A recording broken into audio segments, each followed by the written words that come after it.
క్లుప్తంగా 12:30 కల్లా మనం ముగించుకున్నామండి. దేవుని వాక్యాన్ని క్లుప్తంగా మనము ధ్యానించాం. దేవుని సన్నిధిలో ప్రార్థన చేస్తుండగా దేవుడు ఇచ్చిన కొన్ని మాటలు, నీ బిడ్డలు నీ సన్నిధికి రాబోతున్నారు ప్రభువా, వారు ఏ పరిస్థితిలో ఉన్నారో నువ్వు ఎరిగిన దేవుడు కనుక ఓ చక్కని వాగ్దానంతో కూడిన చక్కని వర్తమానాన్ని నీకు అనుగ్రహించండి ప్రభు అని దేవుని సన్నిధిలో ప్రార్థన చేయగా దేవుడు ఒక వాగ్దానాన్ని జ్ఞాపకం చేశాడండి.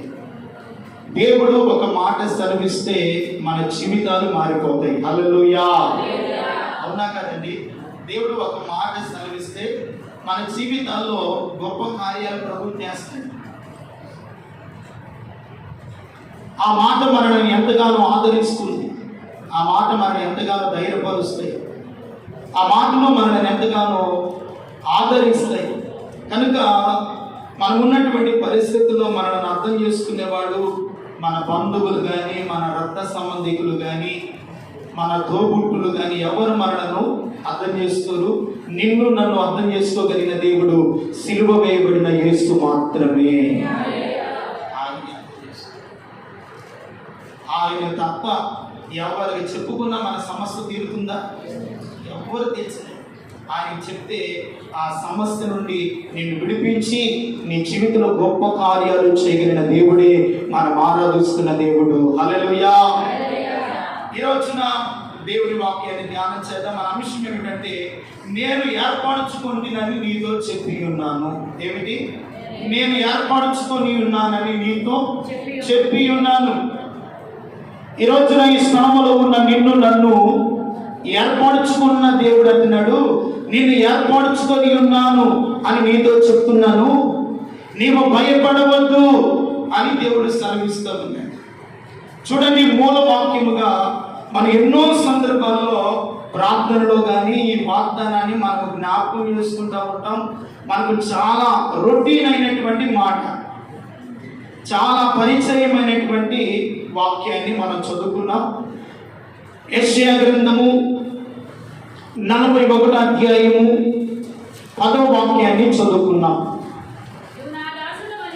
నీవు నా దాసుడు అనియు నేను నిన్ను ఉపేక్షింపగా ఏర్పరచుకుంటున్ననియు నేను నీతో చెప్పి ఉన్నాను, నీకు తోడై ఉన్నాను, భయపడకము, నేను నీ దేవుడనై ఉన్నాను, దిగులు పడకము, నిన్ను బలపరతును, నీకు సహాయము చేయవాడును నేనే, నీతి అను నా దక్షిణ హస్తముతో నిన్ను ఆదుకొందును. హల్లెలూయా. ఒక్క చిన్న ప్రార్థన చేద్దామండి. దేవుడు మనతో మాట్లాడినట్లుగా దేవుని నడిపింపు కొరకు, దేవుని సహాయం కొరకు ఒక చిన్న ప్రార్థన చేసుకుందాం. పరిశుద్ధమైన తండ్రి, మహోన్నతుడా నీ స్తోత్రాలు.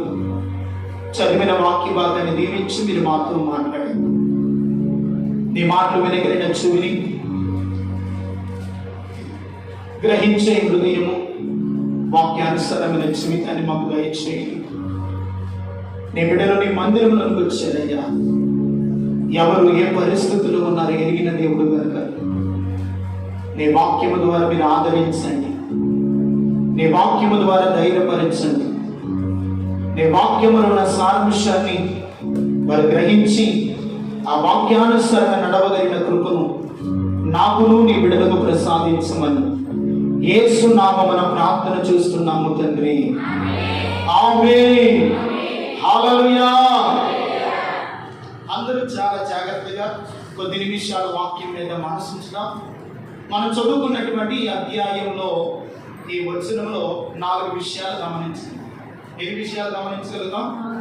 1, నేను నీకు తోడై ఉన్నాను, భయపడకుము. 2వది, నేను నీ దేవుడనై ఉన్నాను, దిగులు పడకుము. 3వది, నేను నిన్ను బలపరుతును. 4వది, నేను నిన్ను ఆదుకుందును. ఎన్ని మాటలైనవి? 1, నేను నీకు తోడై ఉన్నాను, భయపడకుము. 2, నీ దేవుడనై ఉన్నాను, దిగులు పడకుము. 3, నిన్ను బలపరుతును. 4, నిన్ను ఆదుకొందును. ఈ 4 విషయాలు 4 వచనాలు అరగంటలో మనం ముగించుకుందాం.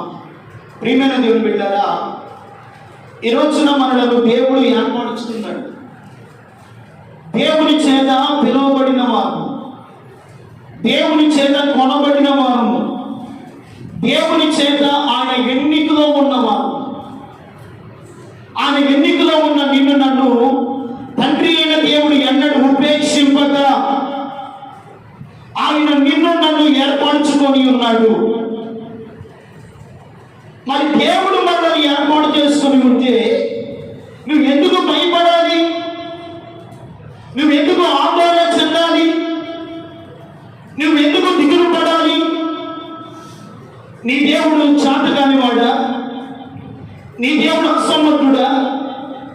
నీ దేవుడు నువ్వు కృంగి ఉంటే అది చూస్తూ ఉండే దేవుడా? ఈ రోజు నువ్వు చాలా జాగ్రత్తగా వాక్యాన్ని గమనించగలిగితే, నీవు నా సేవకుడవని, నేను నిన్ను ఉపేక్షింపగా ఏర్పరచుకొని ఉన్నానని నేను నీతో చెప్పి ఉన్నాను. భయపడకము, నేను నీకు తోడై ఉన్నాను. ఈరోజు నా భయము మనల్ని వేధిస్తానుంది. కుటుంబానికి వచ్చిన భయము కావచ్చు, బిడ్డల భవిష్యత్తుకు వచ్చిన భయము కావచ్చు, నీకున్నటువంటి సమస్యలు బలహీనతలు బట్టి ఒకవేళ మానసికంగా నువ్వు భయపడవచ్చు.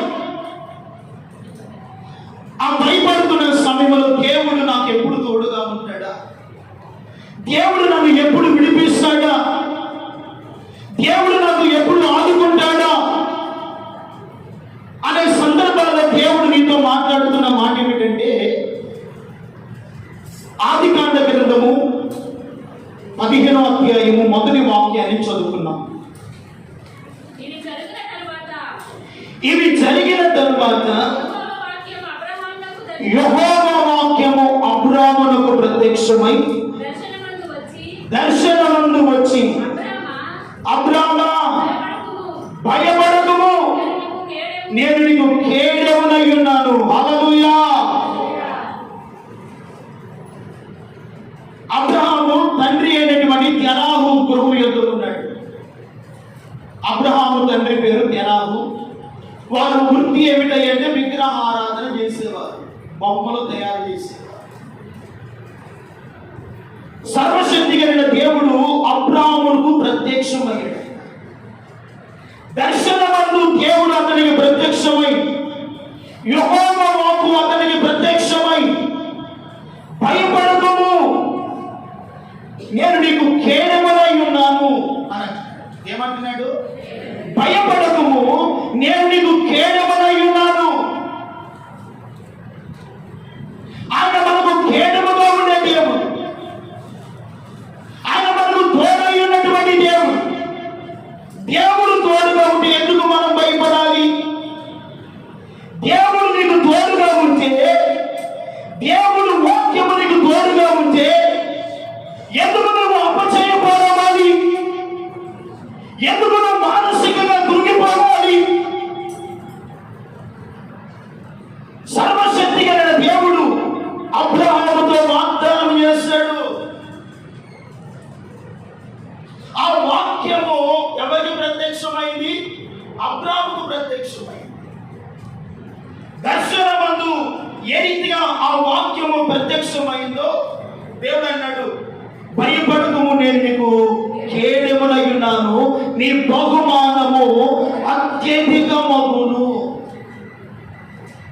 అబ్రహాం అంటున్నాడు, నీవు ఇంతగా నన్ను ఆశీర్వదించావు, కానీ నా ఇంటి దాసుడైనటువంటి ఎలియాజరే కదా ఈ ఆస్తి అంతకి వారసుడు. దేవుడు అన్నాడు, భయపడకము, నేను నీకు కేడెమునై ఉన్నాను, నీ బహుమానమును అత్యధికమగును. అంటే నీ గర్భవాసమున పుట్టబోవు వాడే నీకు వారసుడు అవుతాడు, కానీ నీ ఇంటికి పెద్ద దాసుడైనటువంటి ఎలియాజరు నీ ఆస్తికి వారసుడు కాదు. అబ్రహాముకు దేవుడు అన్ని ఇచ్చాడు, కానీ తన జీవితంలో సంతానం లేదన్న భయము,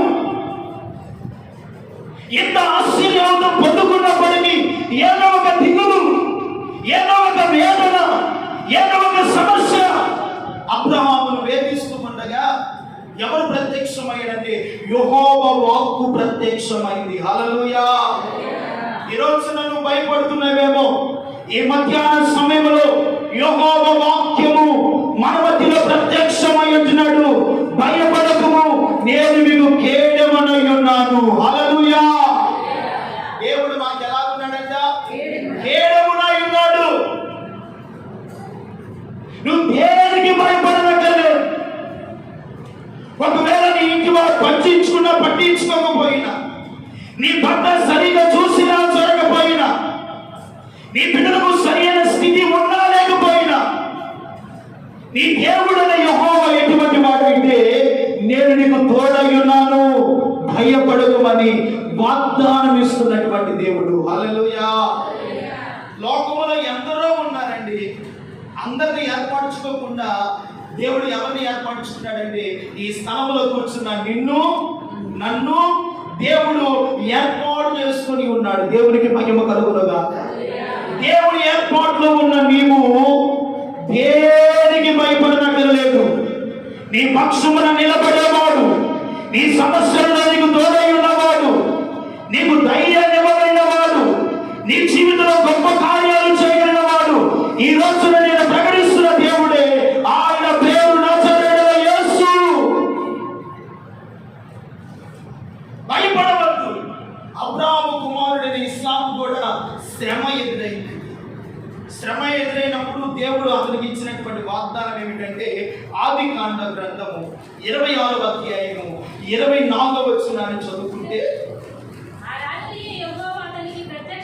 ఆ రాత్రి యెహోవా అతనికి ప్రత్యక్షమై, నేను నీ తండ్రి అయిన అబ్రహాము దేవుడను, నేను నీకు తోడై ఉన్నాను కనుక భయపడకుము. హల్లెలూయా. నేను నీ తండ్రి అయిన అబ్రహాము దేవుడను, నేను నీకు తోడై ఉన్నాను, భయపడకుము. ఎందుకు ఇస్సాకు భయపడుతున్నాడంటే, తన తండ్రి అయిన అబ్రహాము ఫిలిస్తీన్ల మధ్య బావులను త్రోవేది. ఫిలిస్తీన్లు వచ్చి తన తండ్రి అయిన అబ్రహాము త్రోవినటువంటి బావులను పూడ్చివేస్తే, తన కుమారుడైనటువంటి ఇస్సాకు ఏ శత్రువులైతే బావులను పూడ్చివేశారో, తిరిగి ఆ బావులను మరలా త్రోయించినప్పుడు జలము గల ఓటలు ఊరిని అంట. హల్లెలూయా. ఎప్పుడైతే జలము గల ఓటలు ఊరినియో, ఆ ప్రాంతంలో ఉన్న గెరారులో ఉన్నటువంటి ఇస్సాకు, ఆ గెరారులో ఉన్నటువంటి శత్రువులు ఇస్సాకు మీదకి వచ్చారు. ఇస్సాకు త్రోవించినటువంటి బావులను కూడా వారు ఏం చేస్తారు? మళ్ళా కూల్చివేశారు.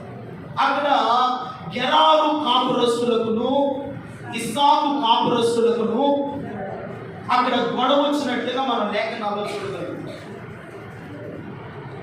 అక్కడ గొడవ వచ్చినప్పుడు ఇస్సాకు భయపడుతూ ఉన్నాడు. ఈ పరిస్థితి, అమ్మో మా తండ్రి అయినటువంటి అబ్రహాము బావులను త్రోవిస్తే ఫిలిస్తీన్లు వచ్చి పూడ్చివేశారు, మళ్ళా నేను బావులను త్రోవుకుంటే గెరారు మనుషులు వచ్చి ఈ బావులను పూడుస్తున్నాడని ఆ రాత్రి ఇస్సాకు భయపడుతూ ఉంటే, సర్వశక్తి కలిగిన దేవుడు ఇస్సాకునకు ప్రత్యక్షమయ్యాడు. హల్లెలూయా. ఎవరికి ప్రత్యక్షమయ్యాడు? ఇస్సాకునకు ప్రత్యక్షమయ్యాడు. దానికంటే ముందుగా 20వ వాక్యాన్ని చదువుకున్నాం. అప్పుడు గెరారు కాపురులు ఇస్సాకు కాపురులతో జగడమాడి, ఈ నీరు మాదేరని చెప్పిరి కనుక కలహించినందున ఏం పేరు పెట్టాడంట అంటే జగడమాడును, జగడం అనే పేరు పెట్టాడు. అలాంటి పరిస్థితిలో ఇస్సాకు భయపడుతున్నటువంటి సమయంలో సర్వశక్తి కలిగిన దేవుడు ఆ రాత్రి ఇస్సాకునకు ఏమయ్యాడంట? ప్రత్యక్షమయ్యాడు. 23వ వచనాన్ని చదువుకున్నా. అక్కడ నుండి అతడు బేష్మాకు వెళ్ళి ఆ రాత్రి యెహోవా అతనికి ప్రత్యక్షమై, నేను నీ తండ్రి అయిన అబ్రహాము దేవుడను, నేను నీకు తోడై ఉన్నాను, భయపడకుము,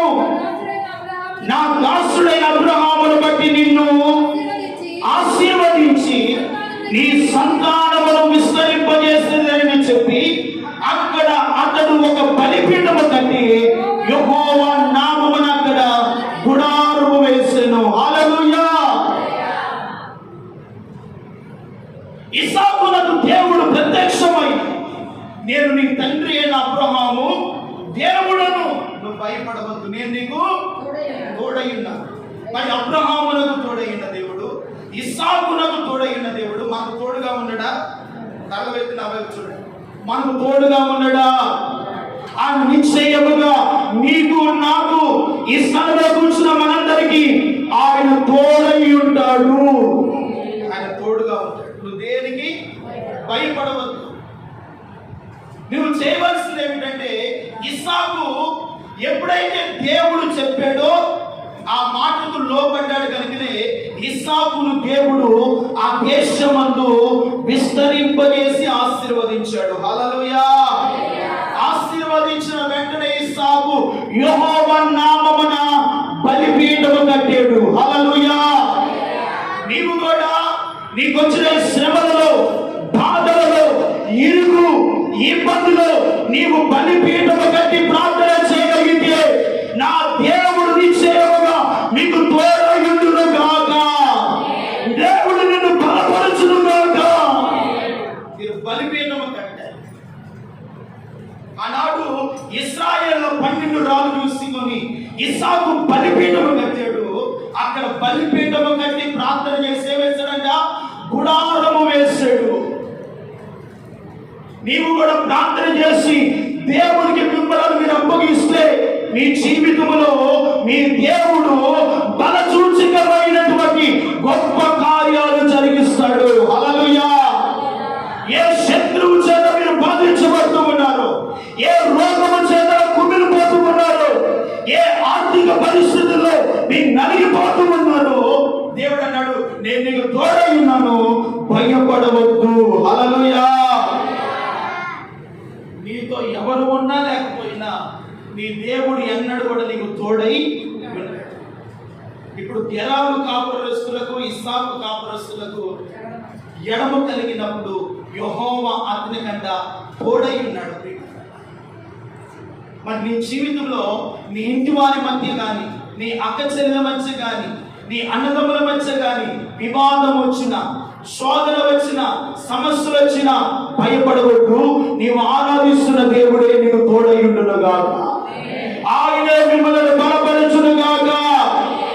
భయపడవద్దు దేనికి. నీవు ఆరాధిస్తున్న దేవుడు అసాధ్యమైన కార్యాలు సాధ్యపరుస్తాడు.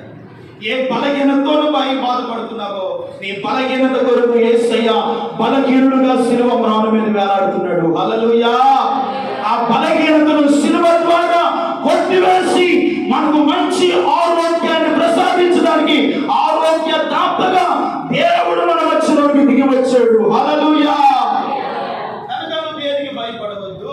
దేవుడు నేను ఏం చేస్తాడంటే బలపరుస్తాడు. ఇస్సాకును బలపరిచిన దేవుడు, అబ్రహామును బలపరిచిన దేవుడు ఈ రోజు ఆయన సన్నిధిలో కూర్చున్న నిన్ను, నీ బిడ్డలను, నీ సంతతిని నా దేవుడే బలపరచును గాక.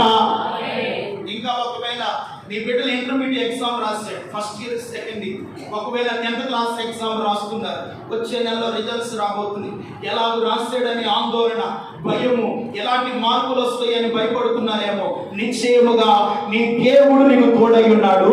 భయపడకుము. మన బిడ్డలకు అఖండమైన విజయమును దేవుడిచ్చును గాక.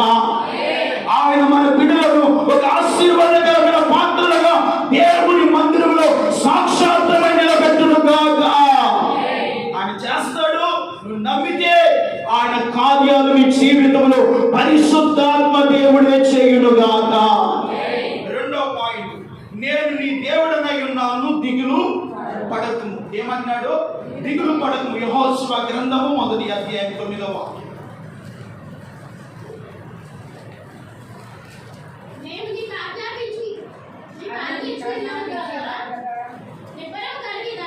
నిబ్బరము కలిగి ధైర్యంగా ఉండము, దిగులు పడకము, చెడియకుము. హల్లెలూయా. యెహోషువతో దేవుడు వాగ్దానం ఇస్తున్నాడు, నేను నీకు ఆజ్ఞ ఇచ్చి ఉన్నాను కదా, నిబ్బరము కలిగి ధైర్యముగా ఉండు. ఈ రోజున మీ గుండెల మీద చేతులు వేసుకుని నీ దేవుడు ఎటువంటి వాడు తెలుసా? యెహోషువతో చెప్తున్నాడు, నిబ్బరము కలిగి ధైర్యముగా ఉండు, దిగులు పడకము, చెడియకుము.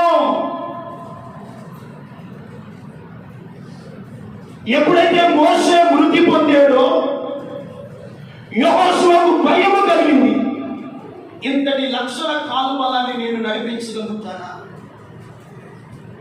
అటువంటి సామర్థ్యత జ్ఞానము నాకు ఉందా అని యెహోషువ భయపడుతున్నప్పుడు సమయంలో దేవుడు అన్నాడు, నేను నీకు ఆజ్ఞ ఇచ్చి ఉన్నాను కదా, నిబ్బరము కలిగి ధైర్యముగా ఉండు. యెహోషువ అన్నాడు, నువ్వు ఎలా ఉండాలన్నాడు? నిబ్బరము కలిగి ధైర్యంగా ఉండు. మీరు కూడా ఎలా ఉండాలంటే దేనికి, చిన్నదానికి పెద్దదానికి, చిన్న సమస్యకు పెద్ద సమస్యకు, చిన్న బలహీనతకు పెద్ద బలహీనతకు భయపడనక్కర్లేదు. నిబ్బరము కలిగి ఎలా ఉండాలంట? ధైర్యముగా ఉండు, దిగులు పడకము, చెడియొద్దు. ఏ విషయాల్లో మీరు దిగులు పడుతున్నారు? ఏ విషయాల్లో మీరు ఆందోళన పడుతూ ఉన్నారు? ఈ రోజున దేవుడు ముఖాముఖిగా యెహోషువతో మాట్లాడిన దేవుడు ఈ పూట ఆయన మందిరంలో కూర్చున్న నీతో సర్వశక్తి కలిగిన దేవుడు మాట్లాడుతున్నాడు. దిగులు పడకము, చెడియకము. దిగులు పడవద్దు. దిగులు పడిన వేళలో దరి చేర్చే దేవుడు. హల్లెలూయా. అవమానపు చీకటిలో నీకు బలమిచ్చే దేవుడు. ఇటువంటి వాడంట దిగులు పడిన వేళల్లో నీకు ఆశ్రయముగా ఉన్న దేవుడు, నీకు ఆధారమైన దేవుడు.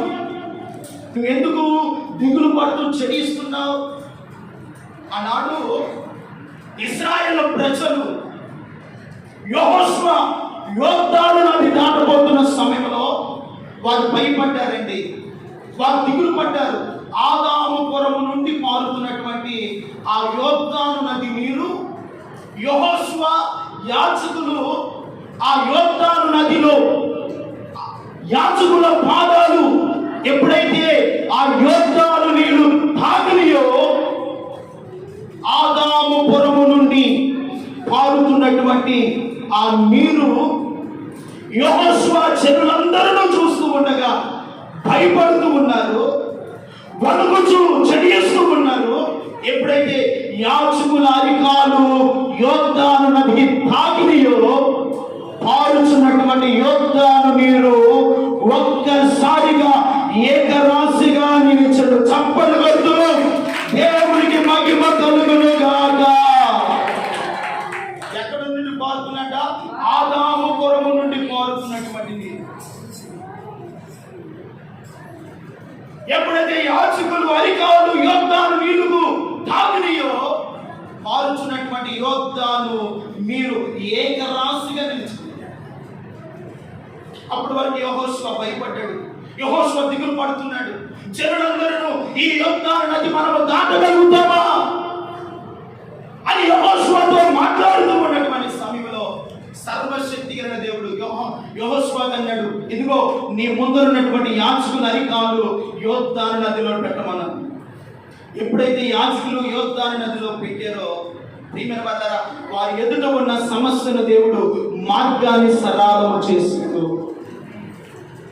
నీ జీవితంలో ఏ సమస్యని ఎదుట ఉందో, ఏ బలహీనతని ఎదుట ఉందో, ఏ శోధనని ముందు ఉందో, నీవు ఆయనకు నీ భారాన్ని అప్పగించగలిగితే, ఆయన మీద నువ్వు ఆధారపడగలిగితే, నీ హృదయము నిబ్బరము చేసుకొని దేవుని సన్నిధిలో ప్రార్థన చేయగలిగితే, నీ ముందు ఉన్నటువంటి ప్రతి సమస్యను నా దేవుడు మార్గమును సరళము చేయునుగాక. మార్గాన్ని చేస్తాడు ఆయన, సరళము చేస్తాడు. మూయబడిన ప్రతి మార్గము, మూయబడిన ప్రతి ద్వారము, మూయబడిన ప్రతి ఆశీర్వాదాన్ని నీవు ప్రార్థన చేస్తూ ఉండగానే దేవుడే తెరచునుగాక. దేవుడు తెలుస్తాడు. ఈ ఆశీర్వాదం కొరకు ప్రార్థన చేస్తూ వస్తున్నారో, ఏ బిడ్డల భవిష్యత్తు కొరకు ఆయన సన్నిధిలో కన్నీరు కారుస్తున్నారో, ఈ రోజు నువ్వు ప్రార్థన చేస్తానంట నీ ముందర ఉన్నటువంటి ప్రతి సమస్యను దేవుడు తొలగించబోతున్నాడు. అందుకని అన్నాడు, యెహోషువ అన్నాడు, నేను నీకు ఆజ్ఞ ఇచ్చున్నాను, నిబ్బరము కలిగి ధైర్యంగా ఉండు. క్రైస్తవుడు అన్ని విషయాలు ఎలా ఉండాలంటే నిబ్బరము కలిగి ఉండాలి. దిగులు పడవద్దు, చెడియొద్దు. మన దేవుడు ఎటువంటి వాడండి? దిగులు పడిన వేళల్లో మన దరికి ఆయన వస్తాడండి. నీవు దిగులు పడుతూ కృంగిపోతూ చెడుస్తున్నటువంటి మానసికముగా నువ్వు కృంగి పడి ఉన్న స్థితిలో ఉండి నీ దేవుడు చూసి ఊరుకునే దేవుడు కాదు. దిగులు పడిన వేళలో నిన్ను పైకి లేవనెత్తే దేవుడు. హల్లెలూయా. అందుకనే దిగులు పడిన వేళల్లో దరి చేరిన నా దేవా, అవమానపు చీకటిలో బలమిచ్చిన నా దేవా, దిగులు పడిన వేళల్లో దరి చేరిన నా దేవా, అవమానపు చీకటిలో బలమిచ్చిన నా దేవా, చీకటిలో వెలుగువై నడిచొచ్చిన నా దేవా, చీకటిలో వెలుగువై నడిచొచ్చిన నా దేవా, నీ చల్లని ఒడిలో నన్ను చేర్చగరావా, నీ చల్లని ఒడిలో నన్ను చేర్చగరావా, ఆధారం నాకు ఆధారం, నాకు తోడు నీడై ఉన్నది కృపయే ఆధారం, ఆశ్రయము నాకు ఆశ్రయము, అబద్ధాలందు ఆశ్రయము, ఈ నామమే ఆశ్రయము, దిగులు పడిన వేళల్లో చేరిన నా దేవా, అవమానపు చీకటిలో బలమిచ్చిన నా దేవా, దిగులు పడిన వేళల్లో చేరిన నా దేవా, అవమానపు చీకటిలో బలమిచ్చిన నా దేవా, చీకటిలో వెలుగువై నడిచొచ్చిన నా దేవా, చీకటిలో వెలుగువై నడిచొచ్చిన నా దేవా, నీ చల్లని ఒడిలో నన్ను చేర్చగరావా, నీ చల్లని ఒడిలో నన్ను చేర్చగరావా, ఆధారం నాకు ఆధారం, నాకు తోడు నీడై ఉన్నది కృపయే ఆధారం. మనకు తోడు నీడగా ఉన్నటువంటి దేవుడే మనకు ఆధారము. హల్లెలూయా. దిగులో పడిన వేళల్లో మనల్ని ఏం చేస్తాడంట?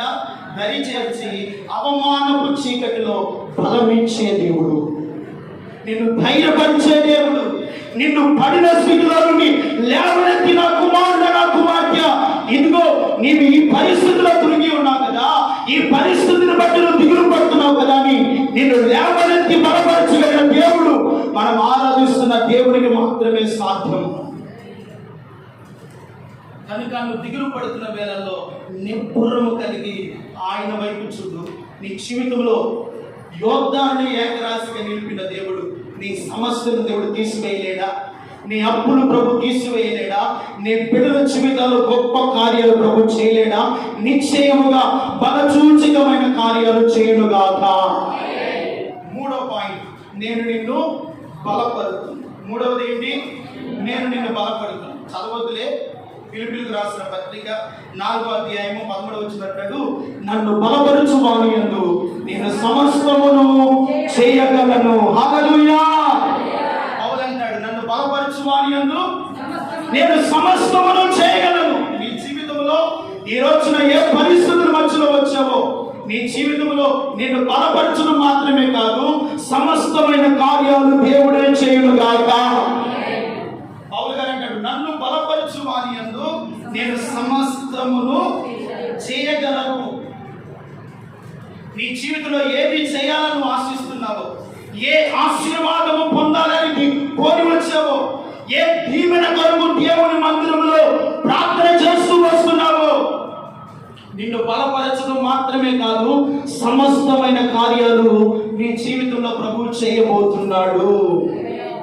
సమస్తమైన కార్యాలు, అది ఆశీర్వాదమేనా, అది కుటుంబ పరిస్థితుల విషయంలో కావచ్చు, ఆర్థిక పరమైన విషయాలు కావచ్చు, అనారోగ్య పరిస్థితుల్లో కావచ్చు, నిన్ను బలపరిచి సమస్తమైన కార్యాలు ప్రభు చేయునుగాక. సమస్తమైన కార్యాలు, ఒకటి కాదు, రెండు కాదు. నువ్వు ఏదైతే దేవుని యొద్దకు వచ్చి ప్రార్థన చేస్తూ ప్రభువును వేడుకుంటున్నావో, ఆయన పాదాలను ఆశ్రయిస్తున్నావో, అబ్రహాము జీవితంలో చేసిన దేవుడు, ఇస్సాకు జీవితంలో చేసిన దేవుడు, యెహోషువ జీవితంలో చేసిన దేవుడు, ఆయన బిడలమైనటువంటి, ఆయన విలువైన రక్తము చేత కొనబడినటువంటి మన జీవితాల్లో అంతగా మించిన గొప్ప కార్యాలు దేవుడు చేయటకు సమర్థుడైన దేవుడు. ఆయన చేయటకు సమర్థుడైనటువంటి దేవుడు. నేను బలపరచడమే కాదు, అందుకని ఆనాడు అపోస్తుడైన పౌలు దేవుడు బలపరచడం ద్వారా సమస్తము కూడా దేవుని కొరకు చేశాడు. సమస్తమును దేవుని కొరకు నష్టముగా ఎంచుకున్నాడు. సమస్తమును దేవుని కొరకు బ్రతికితే క్రీస్తు, చావైతే లేకమని ప్రాణములు పోయినప్పటికీ క్రీస్తు ఆత్మ చేత నింపబడిన పౌలును దేవుని ఆత్మ బలపరుచున్నట్లుగా నా దేవుని ఆత్మ మిమ్మల్ని కూడా ఒక్కొక్కరిని బలపరచునుగాక. బలపరుస్తుంది. ఏ బలహీనతో ఉన్నావో, కృంగిన మోకాల్లో ఉన్నావో, చడలిన చేతులతో ఉన్నావో, ప్రార్థించలేని స్థితిలో ఉన్నావో, దేవుని ఆత్మ నిన్ను బలపరుస్తుంది. అధైర్యపడవద్దు, కృంగిపోవద్దు. దేవుడు నిన్నేం చేస్తాడు? బలపరిచి సమస్తము కూడా నీ పట్ల దేవుడు కార్యాలు చేయబోతున్నాడు. సమస్తమైన కార్యం, అది సంతానమే అయినా, బిడ్డల భవిష్యత్తు విషయమైనా, రాబోయే దినాల్లో మన బిడ్డలు ఉన్నతి తరగతులకు వెళ్ళవలసిన స్థితి అయినా నిన్ను బలపరిచి సమస్తమును దేవుడు మీ జీవితాలు మేలు కొరకే చేయునుగాక. 4వ పాయింట్, నేను నిన్ను ఆదుకుంటాను. ఏం చేస్తాడు? లాస్ట్ పాయింట్, దేవుడు ఆదుకుంటాడు. దేవుడు ఒక రోజున మోషే, అహరోను, ఎవరంట?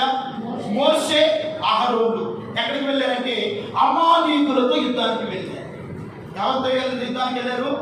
అమాలీకులైనటువంటి శత్రువులతో యుద్ధానికి వెళ్ళారు. మోషే, నీ బ్రతుకు దినములన్నిట అమాలీకులు నీవును ఇశ్రాయేలుకు వారికి నీ నిత్యము యుద్ధము కలుగును అని దేవుడే చెప్పాడు. చెప్పిన దేవుడు అన్నాడు, ఇప్పుడు నువ్వు అమాలేకులకు ఏం చేయాలి? యుద్ధము చేయాలి.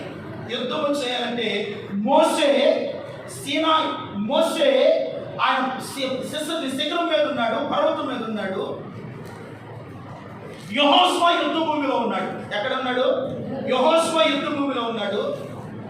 మోషే పర్వతం మీద ఉన్నాడు. మోషే దగ్గర ఎవరున్నారంటే అహరోను, హూరు. ఎవరంట? అహరోను, హూరు అనేవారు మోషేకు సమీపముగా ఉన్నారు. మోషే చేసిన పని ఏంటో తెలుసా? చేతులెత్తి ప్రార్థన చేస్తూ ఉన్నాడు. ఏం చేస్తున్నాడు? చేతులెత్తి ప్రార్థన చేస్తూ ఉన్నాడు. ప్రియమైన వాళ్ళారా గమనించండి, యెహోషువ యుద్ధ భూమిలో ఉన్నాడు. యుద్ధం చేస్తుంటే మోషే చేతులెత్తి ప్రార్థన చేస్తుంటే ఇశ్రాయేలీయులు గెలుస్తూ ఉన్నారు. హల్లెలూయా. ఇశ్రాయేలీయులు ఏం చేస్తున్నారు? గెలుస్తున్నారు. అమాలీకులు హతమారుస్తూ ఉన్నారు. ఎప్పుడైతే మోషే గొర్రెక్కి చేతులు దించుతూ ఉన్నాడో ఇశ్రాయేలు ఓడిపోతున్నారు, అమాలీకులు గెలుస్తున్నారు. ఈ సందర్భంలో ప్రియమైన వాళ్ళారా మోషేకి ఏం చేయాలో అర్థం కాలేదు.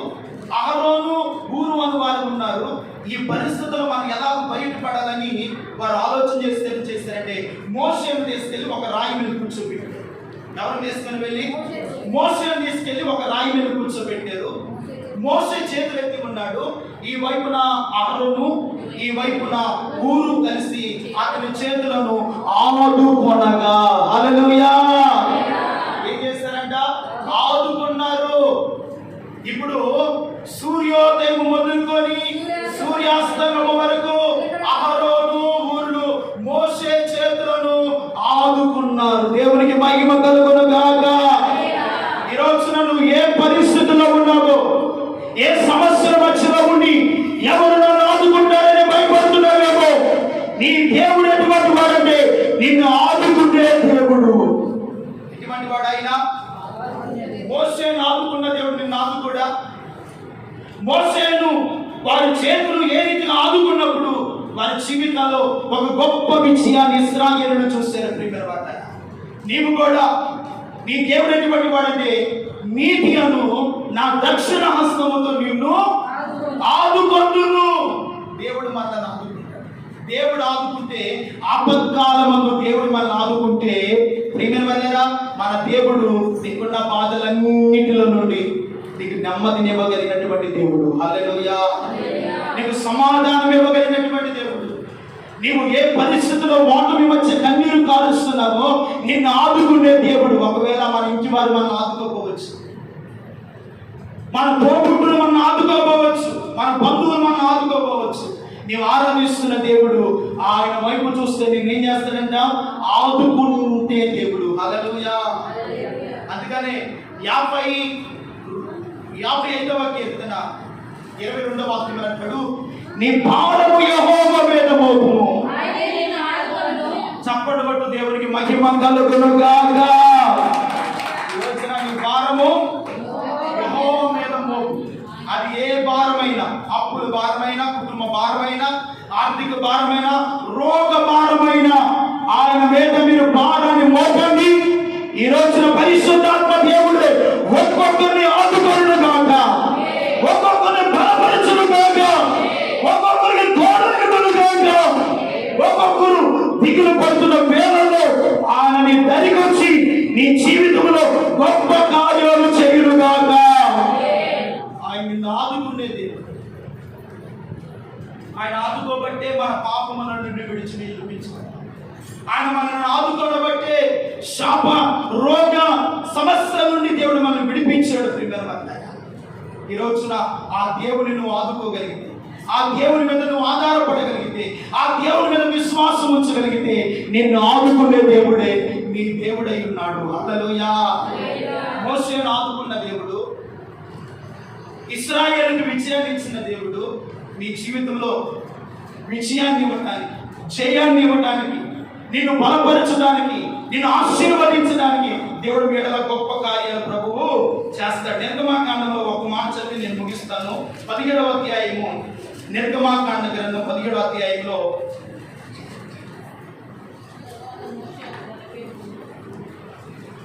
ఎన్నో వచ్చినావు మరి? 17వ అధ్యాయం. తరువాత మోషే ఒక బలిపీఠమును కట్టి దానికి యెహోవా నిస్సి అను పేరు పెట్టి. హల్లెలూయా. ఎక్కడ కూడా మోషే కట్టాడు? బలిపీఠము కట్టి. దేవుని బిడ్డలారా, నీ జీవితంలో చేయాలని చూడాలి అన్నా, నువ్వు దిగులు పడుతున్న వేళల్లో ఒక గొప్ప ఆశీర్వాదము పొందాలి అన్నా, నువ్వు భయపడుతున్న సమయంలో దేవుడు నీకు తోడై ఉండాలి అన్నా, ఒకటే సూత్రము, నువ్వు ప్రార్థన బలిపీఠము కట్టి యెహోవా వైపు మీరు చూడగలిగితే యెహోవా నిస్సి అయిన దేవుడు నీ జీవితంలో జయమును అనుగ్రహించును గాక. జయమునిస్తాడయ్యా. యెహోవా నిస్సి అనగా ధ్వజము, ధ్వజము అనగా జయం. ఏమిటంట? ఆయన జయాన్ని ఇస్తాడు. మన బిడ్డల జీవితాల్లో దేవుడు రాబోయే మాసంలో జయమును అనుగ్రహించును గాక. మన బిడ్డల జీవితాల్లో గొప్ప జీవితంతో వారిని ఊరేగించును గాక. పరిశుద్ధాత్మ దేవుడు మన ఊరేగిస్తాడు, బలపరుస్తాడు. మన దేవుడు ఆయన జయశీలుడైనటువంటి దేవుడు. ఎటువంటి వాడు ఆయన? జయశీలుడైనటువంటి దేవుడు. మరణాన్ని జయించిన జయశీలు, రోగాన్ని జయించిన జయశీలి, పాపాన్ని జయించినటువంటి జయశీలుడైన దేవుడు నీ జీవితంలో ఉన్నటువంటి ప్రతి బలహీనత నుండి విడిపించడానికి ఆయన జయశీలుడైనటువంటి దేవుడు. హల్లెలూయా. కనుక ఆయన వైపు చూస్తే మీ జీవితంలో గొప్ప కార్యాలు ప్రభు చేస్తాడు. అందుకనే నేను ఏర్పరచుకొని ఉన్నానని నీతో చెప్పి ఉన్నాను. నీవు నా సేవకుడవనియు, నేను నిన్ను ఉపేక్షింపగా ఏర్పరచుకుంటున్నానియు నేను నీతో చెప్పి ఉన్నాను. భయపడకము, దిగులు పడకము, చెడియకము, నీకు సహాయము చేయవాడు నేనే, నిన్ను ఆదుకొను వాడను నేనే. ఆయన మనల్ని ఆదుకుంటాడు, ఆశీర్వదిస్తాడు, దీవిస్తాడు. దేవుని బిడ్డారా, ఈ రోజున ఏ ఆదరణ లేకుండా దేవుని సన్నిధిలోకి వచ్చావో, ఏ బాధల మధ్యలో ఉన్న దేవుని సన్నిధిలోకి వచ్చావో, నా దేవుడే ఈ స్థలంలో నుండి మిమ్మల్ని ఆదుకొని, ఆదరించి, బలపరిచి, ధైర్యపరిచి దేవుడు సమాధానంతో మిమ్మల్ని పంపునుగాక. అతి కృపా పరిశుద్ధాత్మ దేవుడు దయచేయును.